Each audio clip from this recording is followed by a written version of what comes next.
Hey, Sean McMahon, Mortgages by Sean. I'm here with the rate update, so no sugarcoating it. It was a terrible week for mortgage rates. I mean, they got crushed. And it really got crushed on one day.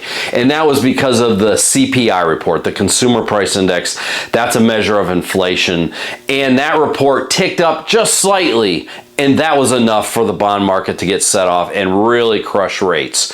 So what happened with the CPI is that there were two parts of the CPI that really increased. And that was shelter costs, which are rents. Okay, it's not. I don't want to hear people say, well, the home values, that's what's causing this inflation. No, it has nothing to do with that. It's rents. And the other part is auto insurance, believe it or not. That ticked up quite a bit. So those two areas just really made the CPI tick up a little higher than expected.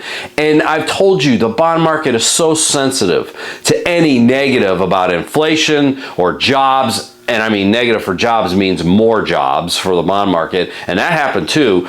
So anything like that, the bond market just goes crazy. It's sold off basically. Currently, we're at an average 30-year fixed rate of 7.37%. That's quite a bit higher than last week. 6.75 on FHA and VA. So, you know, like I said, we're going to play this roller coaster game a little bit.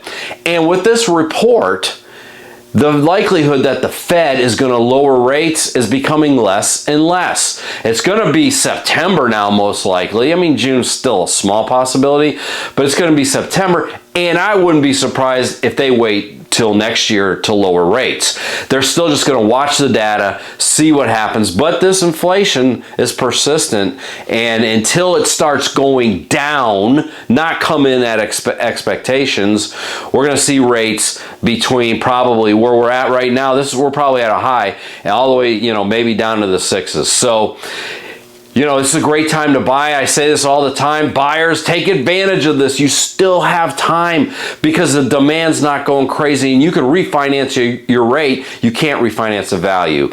So please feel free to reach out to me if you have any questions over the weekend, want to get pre-approved. Have a great weekend. Thank you very much.